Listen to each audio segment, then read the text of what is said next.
Cantemos juntos. Ven y adoremos al Rey. Ven a postrarte ante Él. Grandes sus obras. Mira lo que hace el Señor. Mira cuán grande es su amor. Grandes sus obras. Grandes sus obras. El héroe del cielo la muerte venció, libera al cautivo, cadenas rompió, oh Dios, grandes sus obras. Cantamos alegres tu libertad, exalta su nombre, Jesús el Señor, oh Dios, grandes sus obras.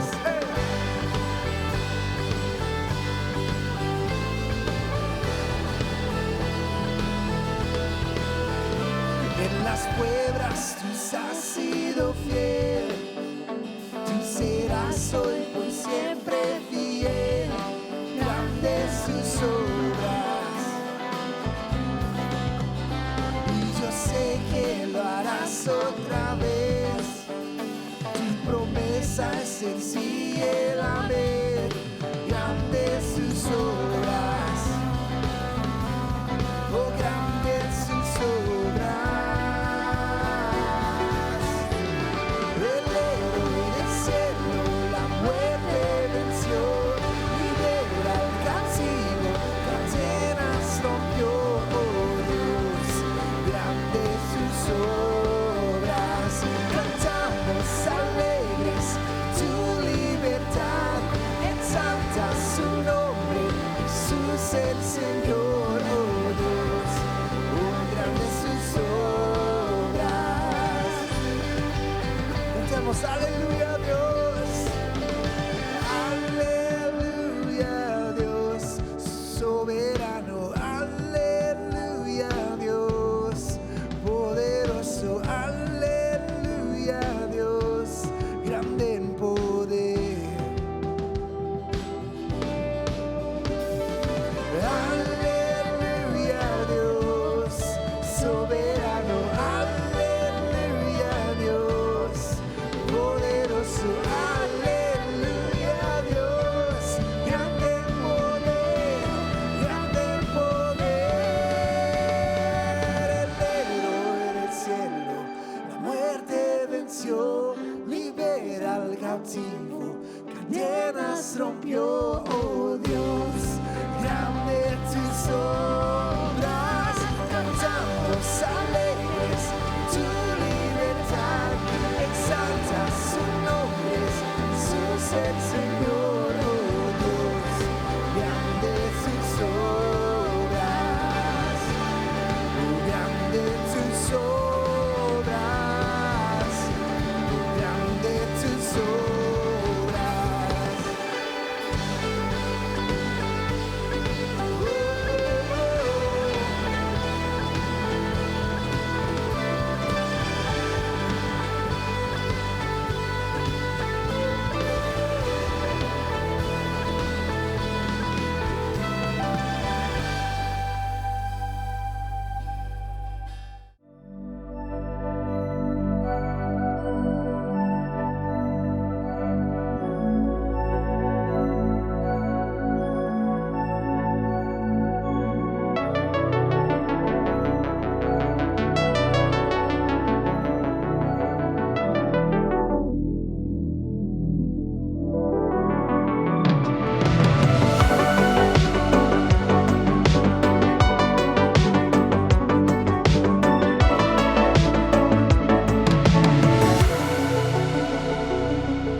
Hemos llegado a nuestro penúltimo sermón de esta serie, basada en el libro de los Gálatas, que ha tenido entonces dos partes, parte 1 y parte 2.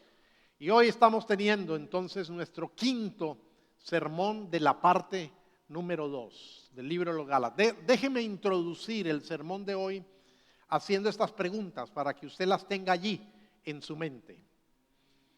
El concepto que tienes de ti mismo, de ti misma, ¿cómo afecta tus relaciones con las demás personas?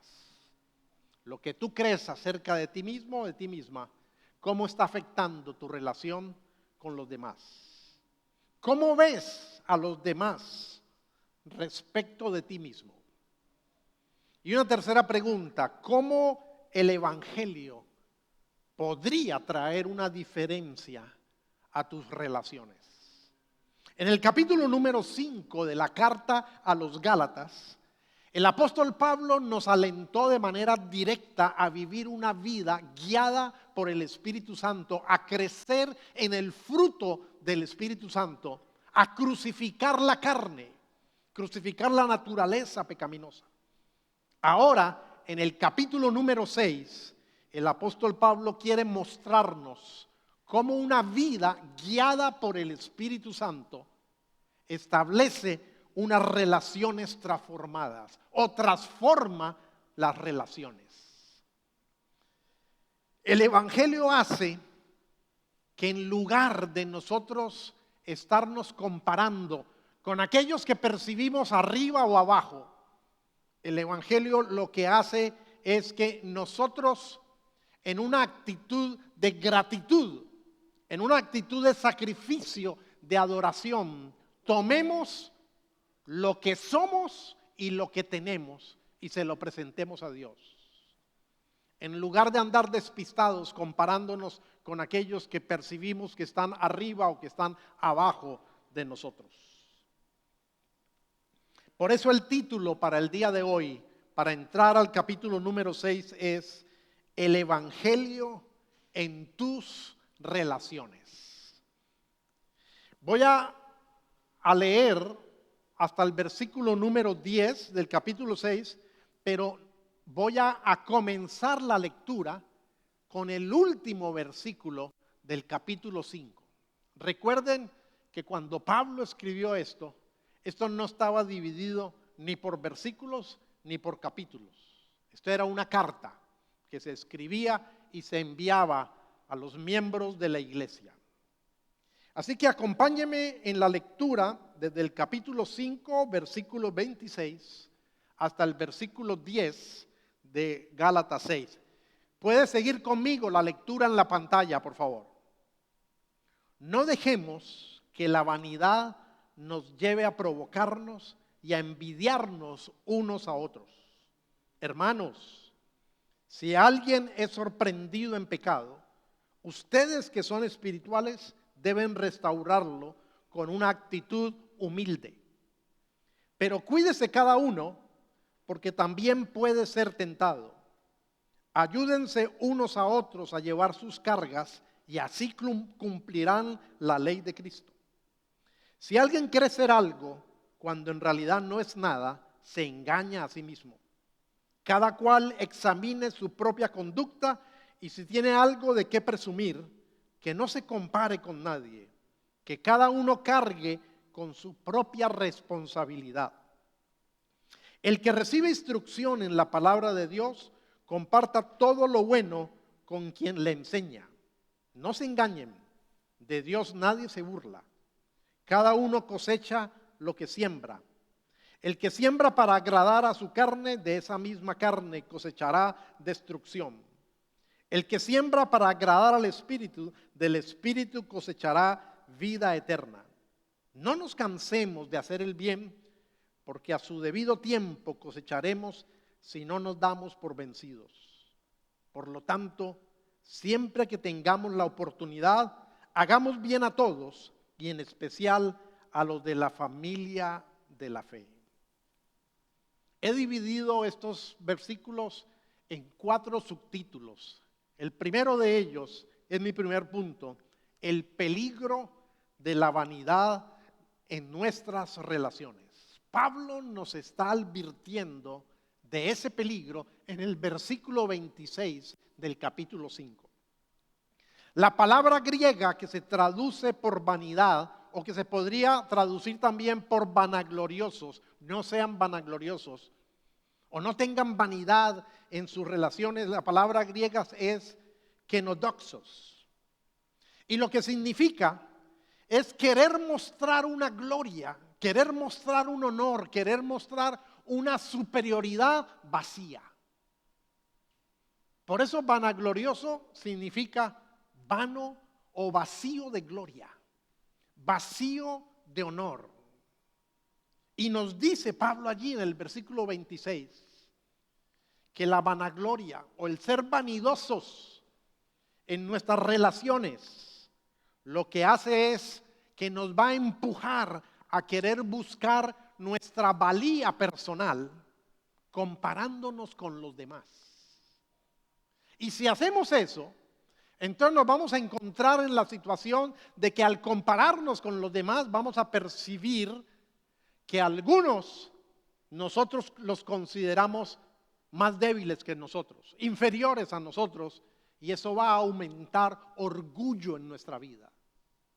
Pero a otros los vamos a percibir como más fuertes que nosotros, y eso va a traer desánimo a nuestra vida, y peor, va a traer envidia. Y eso es lo que dice el versículo 26. No seamos vanidosos, porque el ser vanidosos va a generar conflicto en nuestras relaciones, porque nos va a hacer provocadores o nos va a hacer envidiosos. Pareciera dos polos opuestos en las relaciones. La vanidad lleva a provocar, lleva a desafiar, lleva a querer competir para poder reafirmar que somos mejores que los demás. Pero también la vanidad lleva a envidiar. Esta es una actitud de quien se percibe inferior. Pero noten lo siguiente, aunque parecen dos extremos, sentirse superior o sentirse inferior, tienen la misma enfermedad, tienen el mismo común denominador, estar muy llenos de nosotros mismos. Si en tus relaciones tú eres un provocador, una provocadora, o eres un envidioso, una envidiosa, si yo lo soy, en últimas, no importa si nos percibimos superiores o inferiores, el problema es que estamos tratando de ganar valía comparándonos con los demás. Y significa que estamos engreídos, estamos llenos de nosotros mismos. Una persona pudiera ser a la vez ambas cosas. En alguna área de su vida, sentirse superior y volverse un competidor, un provocador, un desafiante. Pero en otra área de su vida, sentirse inferior y tener entonces envidia. Tanto quien se siente superior como quien se siente inferior está buscando generar o sentirse seguro en cuanto a su valía por compararse. Pero ¿sabe qué origina la necesidad de compararnos? El sentimiento de inseguridad. Quien se siente superior es un inseguro. Quien se siente inferior es un inseguro. Y ambos están engreídos porque están llenos de sí mismos. C.S. Lewis dijo lo siguiente, abro comillas: la humildad no es pensar menos de ti mismo, es pensar menos en ti mismo. Según el Evangelio, la autoflagelación y la baja autoestima no son marcas de humildad, son un rechazo al Evangelio tan fuerte como el orgullo y la autoconfianza. Una aparente humildad, una humildad que no es verdadera, una humildad que no es fruto del Espíritu Santo, que no es guía del Espíritu Santo, es un rechazo al Evangelio como lo es el orgullo. La superioridad o la inferioridad, ambas están rechazando la verdad del Evangelio. Ambas son inseguridad. ¿Sabe por qué? porque es deseo de ganar méritos, de sentirse seguro, de sentirse mejor, de tener valía por nuestras propias obras, por nuestros propios méritos. No es una vida de fe, y el Evangelio es una vida de fe. Así que permítame a esta altura hacer una primera aplicación. Ojalá usted la considere, no la olvide en 72 horas. ¿Cuál es la tendencia suya? ¿Usted tiende a explotar fácilmente o tiende a quedarse callado y no decir nada? ¿Usted anda buscando confrontar o usted evita completamente la confrontación? Cuando lo critican, cuando la critican, ¿se enoja mucho y contraataca enseguida o se desalienta y se coloca a la defensiva? ¿Usted elabora excusas o se da por vencido o por vencida? Qué interesante hacernos esas preguntas. ¿Saben por qué? Porque si es lo uno o lo otro la tendencia, o si hay veces es una mezcla dependiendo de las diferentes áreas de nuestra vida, lo que eso está mostrando es que no estamos viviendo con base en el Evangelio que creemos o que decimos creer. No estamos viviendo fundamentados en la verdad del Evangelio. No está guiando, orientando el Evangelio, la verdad del Evangelio, nuestras relaciones. Y nuestra autoestima no está siendo tomada a la luz de la verdad del Evangelio. ¿Sabe por qué? Porque es que el Evangelio nos da una adecuada autoimagen. El Evangelio nos da un adecuado autoconcepto. El Evangelio me dice claramente que soy un pecador, que no soy mejor que nadie. El Evangelio me dice que soy un pecador que ha sido salvado, que ha sido perdonado por la gracia de Dios. Y eso me humilla, pero a la vez me libera.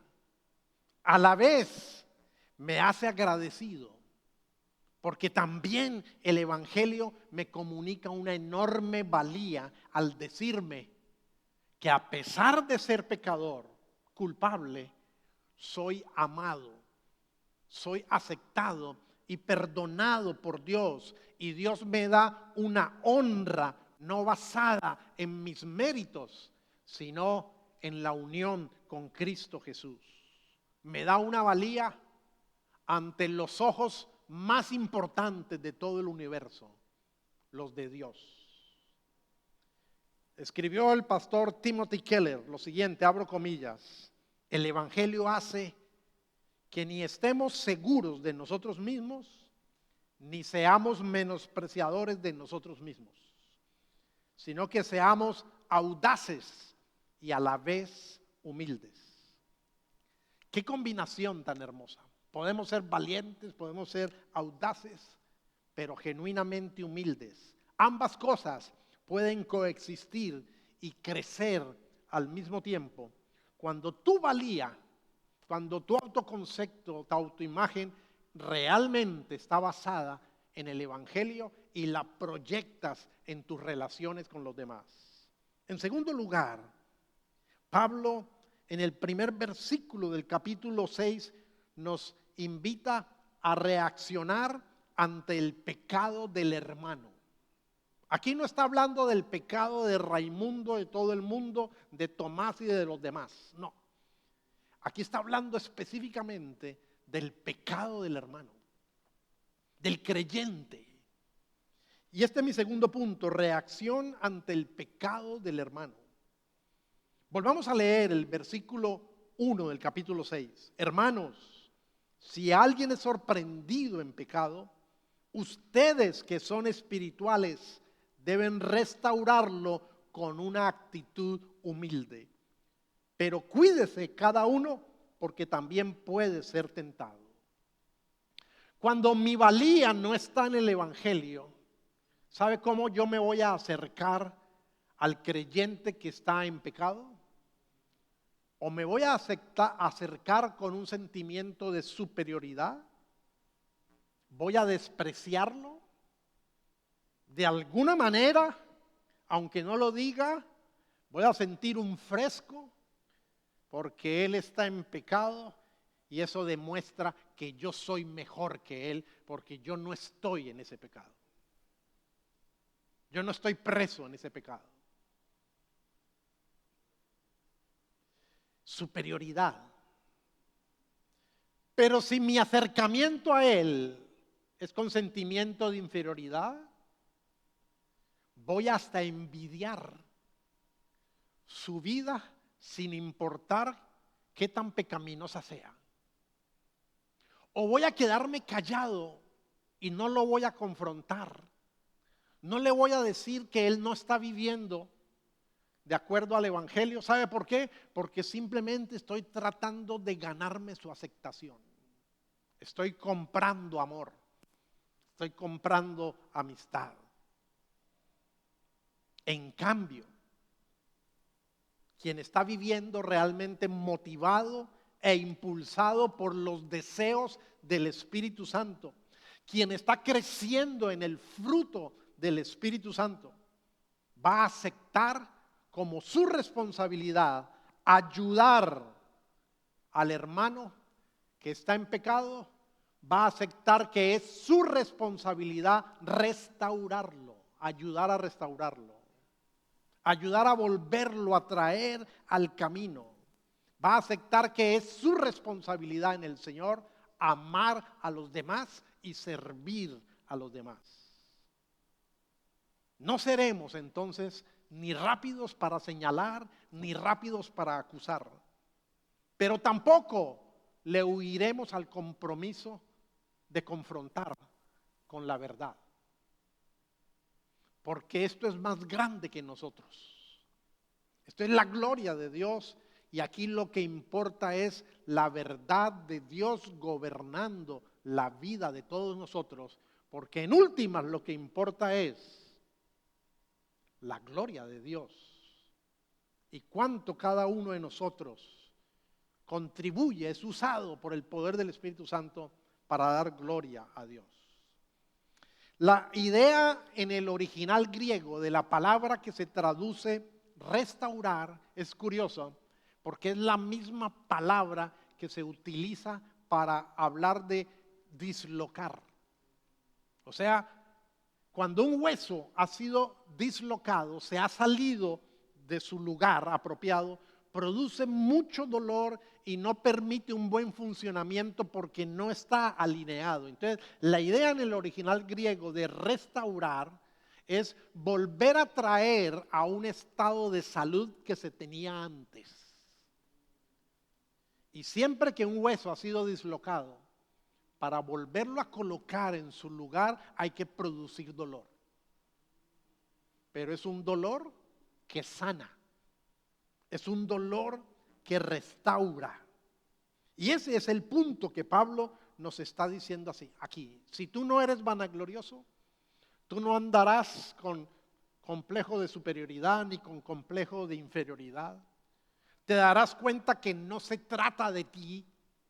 Y entonces, por lo tanto, podrás acercarte al hermano que ha estado cayendo en un pecado, que está preso en un pecado, y podrás acercarte a él de una manera atractiva.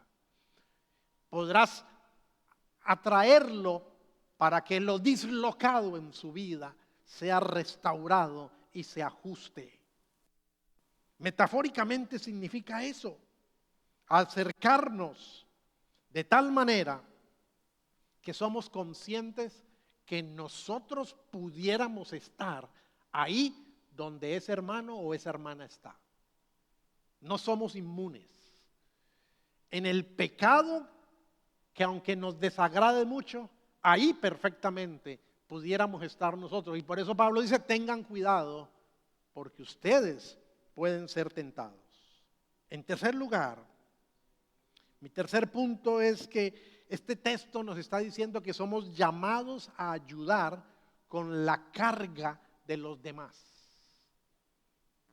Restaurar es una manera de ayudar a llevar la carga de los demás. No es la única, pero es una manera. Dice el versículo 2 de Gálatas 6: ayúdense unos a otros a llevar sus cargas y así cumplirán la ley de Cristo. Qué curioso, porque esto es prácticamente el único lugar donde en la Biblia aparece la ley de Cristo.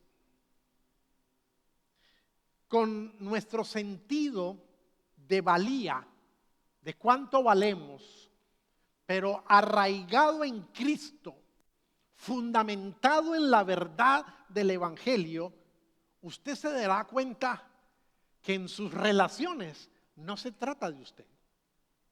Usted no es el protagonista. Usted no es el centro de atención. Usted no es el centro del foco. No, se trata realmente de que podemos concentrarnos a cumplir nuestra responsabilidad de amar al prójimo, porque Pablo nos ha dicho que en eso se resume la ley. Pero ahora aquí dice que en obediencia, eso es el cumplimiento de la ley de Cristo. Qué interesante esto, porque Pablo nos está mostrando entonces que Cristo es el máximo e insuperable exponente de esta clase de amor. ¿Sí me estoy haciendo entender? Cuando yo me acerco al otro y logro vencer mi superioridad, mi inferioridad, y logro acercarme en mi valía en Cristo, en la verdad del Evangelio, y me enfoco en servirle, en ayudar que lo dislocado vuelva a su sitio. ¿De qué es lo que estamos hablando? Estamos hablando de Cristo. Estamos mostrando es a Cristo.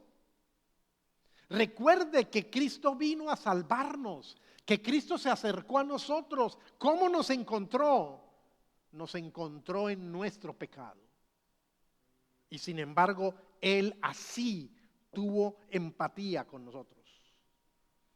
Piensa en esto, porque acuérdate, yo ya te lo dije el domingo pasado, Pablo es muy cuidadoso en escoger sus imágenes. Y cuando él está hablando de ayudar a llevar la carga, y está hablando del yugo de la ley, cuando tú te imaginas a alguien físicamente llevando una carga, tú no le puedes ayudar a llevar la carga desde la distancia, desde la indiferencia. Lo que implica ayudar a llevar la carga es que yo tengo que tener un verdadero acercamiento a esa persona, a tal punto que casi literalmente yo tengo que colocarme en los zapatos de esa persona para poder ofrecer mi hombro, para que también la carga de él descanse sobre mí y el peso se divida entre los dos. No lo puedes hacer desde la superioridad. No lo puedes hacer desde la inferioridad. Solamente puedes hacerlo desde Cristo, el máximo exponente de lo que es el verdadero amor. Y así es el cumplimiento de la ley de Cristo. Así que de esta manera es que nosotros realmente tenemos que acercarnos, escuchar, entender, tener compasión, tener empatía y ofrecer la ayuda en cumplimiento a la ley de Cristo. Noten cuán grande y hermoso es este desafío, porque no se trata de nosotros. Nuestra tendencia es a estarnos comparando porque estamos tan llenos de nosotros. Pero no se trata de nosotros. Es más, los versículos 4 y 5 dice que si nos vamos a comparar, no nos comparemos con nadie, sino que nos comparemos con nosotros mismos revisando nuestra actuación. Dicen los versículos 4 y 5, cada cual examine su propia conducta. Y si tiene algo de qué presumir, que no se compare con nadie, que cada uno cargue con su propia responsabilidad. Pareciera aparentemente una lectura superficial, una contradicción, porque me dice que yo tengo la responsabilidad de ayudar a llevar la carga de los demás, pero luego dice cada uno cargue con su propia responsabilidad. No hay contradicción aquí. Porque el desafío es preguntarme a mí mismo, que te preguntes a ti misma, a ti mismo, ¿cuánto has estado mejorando en tu responsabilidad de servir, de amar, de aceptar a los demás? ¿Cuánto has mejorado en las dificultades, en las oportunidades, en las debilidades, en los dones particulares que Dios te dio a ti, diferente de lo que les dio a otros? ¿Sabe cuál es la idea realmente dentro de la cultura griega al leer este texto? La idea es que hay cargas para todos, hay dificultades para todos, pero a la vez hay habilidades, dones, oportunidades, situaciones, dificultades particulares, pero la idea es como que cada uno tiene su propia mochila. Entonces yo tengo con mi mochila la responsabilidad de llevar mi mochila, pero eso no me exime de ayudar a llevar la carga del otro. Esa es la idea que Pablo está transmitiendo aquí. No hay contradicción, por lo tanto, porque Dios a cada uno nos ha dado unos talentos, unas habilidades, unas situaciones particulares, unos dones, unas dificultades. Cada uno es responsable de cargar con eso, con su propia mochila, pero a su vez es responsable de obedecer la ley de Cristo. Cuando yo leí esto, me puse a pensar, ¿será que alguno de nosotros, por difícil que sea su vida o la situación que pueda estar viviendo, está viviendo una situación más difícil, más desafiante que lo que Cristo vivió? El propósito de vida de Cristo, creo que es el único ser humano que nació específicamente para morir. Todos nosotros hemos nacido con ansias de vivir y no queremos morir, y aunque sabemos que el cielo es mejor, ninguno quiere irse hoy para el cielo. Jesús vino a este mundo para morir.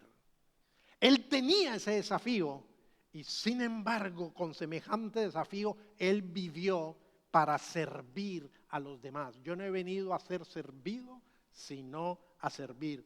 El mejor e insuperable exponente de lo que es amar al prójimo. Nuestra propia responsabilidad nunca debe entenderse como una ocasión para una vida individualista. Y este es mi cuarto y último punto. Tu responsabilidad nunca debe entenderse como una vida individualista. Permítame volver a leer los versículos del 6 al 10, porque pareciera que ya Pablo pasó a hablar de otra idea, que son versículos que no tienen nada que ver con lo que estamos conversando, pero no es así. Vuelvo a leer desde el versículo 6. El que recibe instrucción en la palabra de Dios, comparta todo lo bueno con quien le enseña. No se engañen, de Dios nadie se burla. Cada uno cosecha lo que siembra. El que siembra para agradar a su carne, de esa misma carne cosechará destrucción. El que siembra para agradar al Espíritu, del Espíritu cosechará vida eterna. Y acuérdense que ese Espíritu está con mayúscula. Es el Espíritu de Dios. No nos cansemos de hacer el bien, porque a su debido tiempo cosecharemos si no nos damos por vencidos. Por lo tanto, siempre que tengamos la oportunidad, hagamos el bien a todos y en especial a los de la familia de la fe. No, Pablo no ha cambiado de idea. No está hablando de otro concepto completamente ajeno, separado de lo que venimos hablando. ¿Sabe por qué no? Porque cargar con nuestra propia responsabilidad, con nuestra mochila, como no se entiende como un individualismo radical, y el ayudar a llevar la carga de los demás Ambas cosas necesitan instrucción. Y por eso es que aparece aquí el asunto de los maestros en la vida cristiana.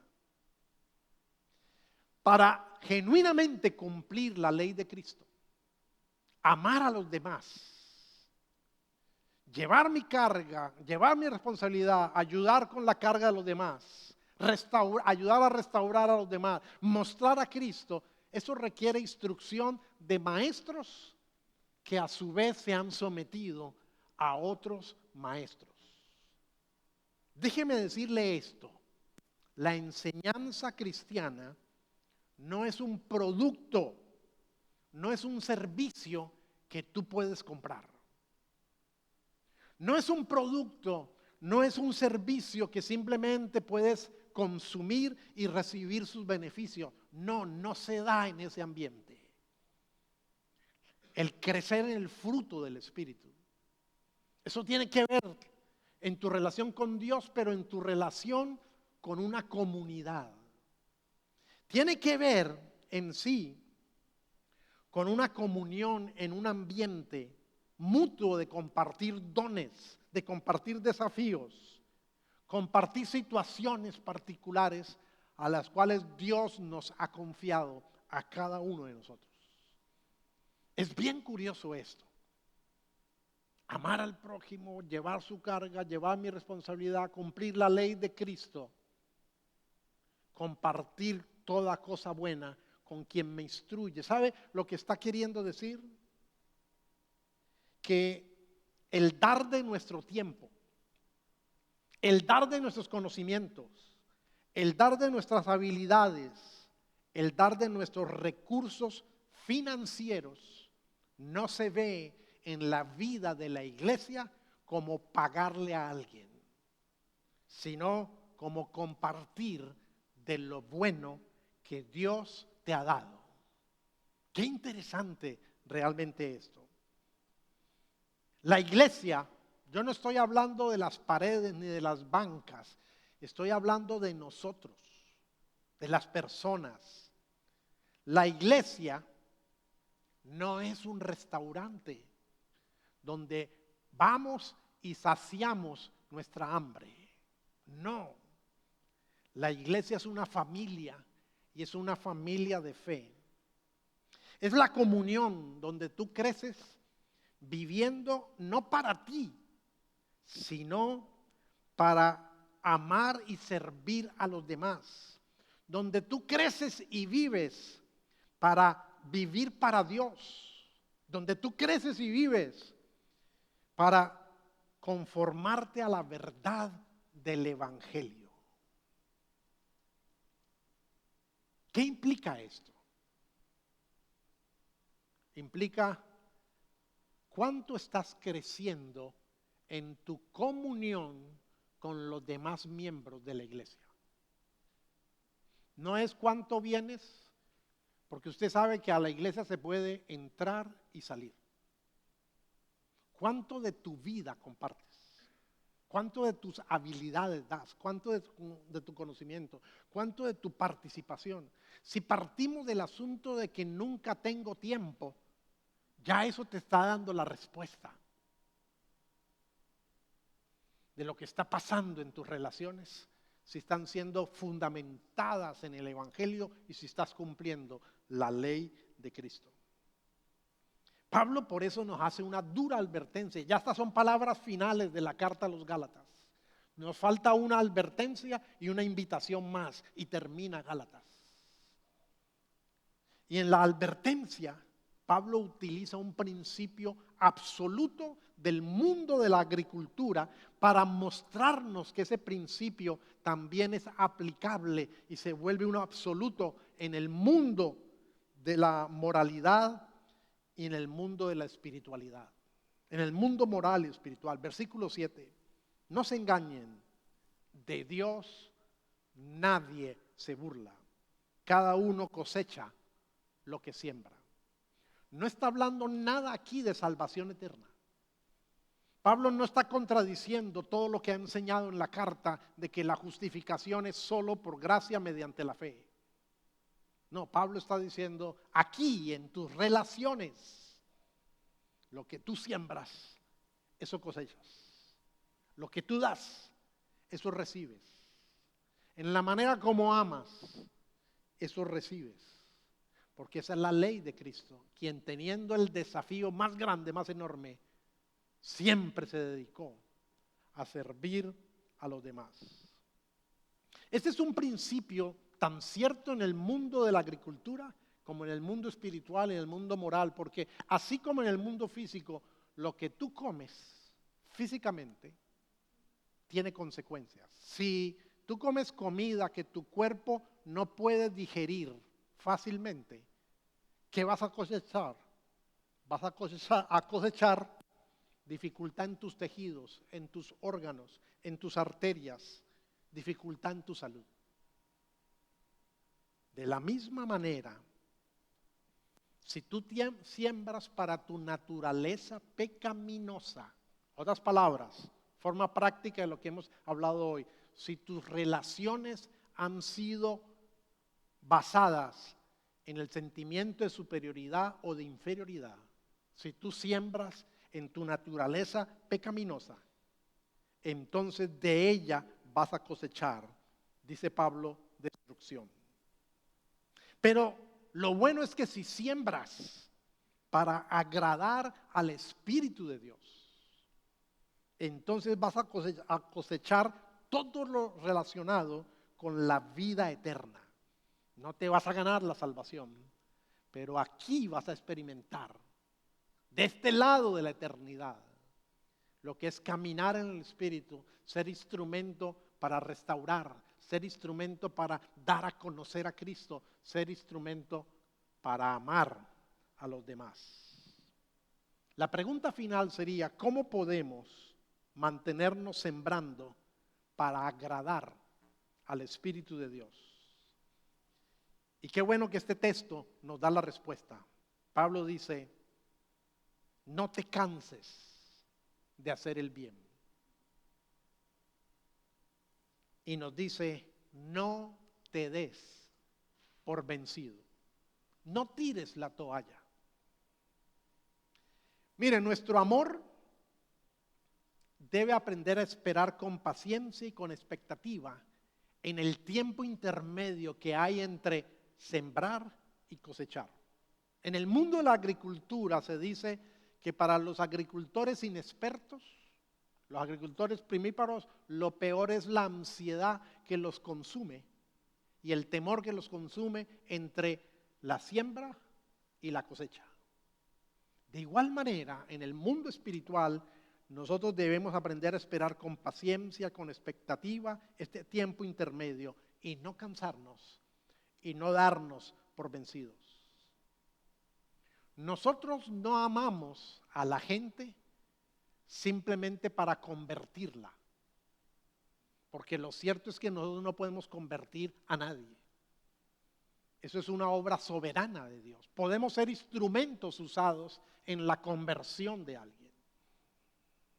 Nosotros servimos a todos porque a todos debemos amar, prioritariamente a los de la familia de la fe.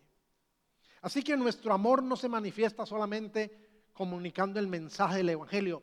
Claro que sí, queremos comunicar el mensaje del Evangelio porque no hay verdad más importante para ser comunicada. Pero no amamos solamente para que la gente se convierta, sino que servimos porque amamos en conformidad con la ley de Cristo. Cada vez que tengamos la oportunidad, hagamos el bien a todos y de manera prioritaria a aquellos que son miembros de la familia de la fe. Pero tenemos que tener nuestra valía en Cristo, porque si no, nuestra superioridad o nuestra inferioridad no dejará que nosotros donemos nuestra vida a los otros. No es solamente dar cosas a la gente, es tu vida, porque somos miembros los unos de los otros. Termino con esta aplicación. Espero que todas las preguntas que he formulado de alguna manera las recuerdes y vuelvas y las hagas y le añadas estas últimas preguntas. ¿Puedes recordar alguna ocasión donde sembraste para tu naturaleza pecaminosa y cosechaste destrucción, caos, dolor, división, rivalidad? ¿Cómo estás ahora sembrando para agradar al Espíritu de Dios en medio de las circunstancias específicas que Dios te está dando? ¿Cómo lo estás haciendo de manera práctica? Puestos en pie, vamos a orar.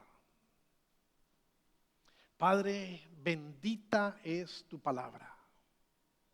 Señor, porque tu palabra tiene un balance único, exacto. Tu palabra, Señor, nos encumbra al cielo, porque nos revela que estamos sentados en los lugares celestiales juntamente con Cristo. Porque tu palabra nos dice que somos amados al mismo nivel como tú amas a tu Hijo obediente, al Señor Jesús. Tu palabra dice, Señor, que estás satisfecho con nosotros, no por nuestros méritos, sino por la justicia de Cristo, porque nos miras cubiertos de la justicia de Cristo Jesús.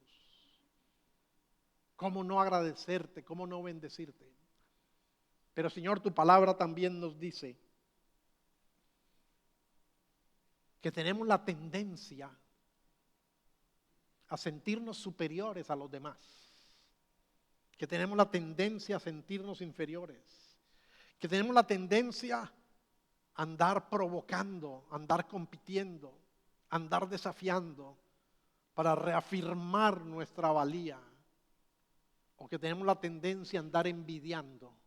Oh Dios de los cielos, ten misericordia de nosotros y enséñanos en el balance perfecto de tu palabra a beber de ella y tener nuestra valía solo basada en la verdad del Evangelio. Pecadores culpables, pero perdonados, aceptados, revestidos. Pecadores amados por quien ni siquiera negaste a tu Hijo Jesucristo. Señor, que nuestro motor de vida sea cumplir la ley de Cristo, el amar a los demás, el acercarnos a los demás de manera adecuada. Señor, no se trata de cada uno de nosotros, no se trata de que vean a Henry, se trata de que vean a Cristo a través de mí. Señor, se trata de crecer en el fruto del Espíritu. Se trata de que seamos llenos del Espíritu, que estemos cubiertos por tu sangre. Y se trata, Señor, de que el único digno de recibir la honra y la gloria eres tú. Oh Dios de los cielos, enséñanos, libértanos de nosotros mismos, de estar tan llenos de nosotros mismos. Señor, que como ocurrió con Juan el Bautista, ocurra con nosotros, que podamos decir con veracidad, es necesario que yo mengüe para que Jesús crezca a través de mí. Guíanos, Señor, toma el resto de esta semana que ha comenzado hoy y llévanos a vivir vidas realmente escondidos en Cristo Jesús. En el nombre del Padre, del Hijo, del Espíritu Santo, que la verdad del Evangelio cautive cada vez más tu mente, todo tu ser. Y en el nombre del Padre, del Hijo y del Espíritu Santo, que tú vivas en obediencia a la ley de Cristo, para que Cristo sea mostrado a través de ti. Que Dios te bendiga, te guarde y te lleve en paz. Amén. Muchas gracias por conectarse con nosotros. Si no lo has hecho, no olvides suscribirte a nuestro canal para que no te pierdas ninguno de nuestros episodios. Compártelos con tus amigos y familiares y no olvides que puedes unirte a nosotros en persona cada domingo a las 11:30 a.m.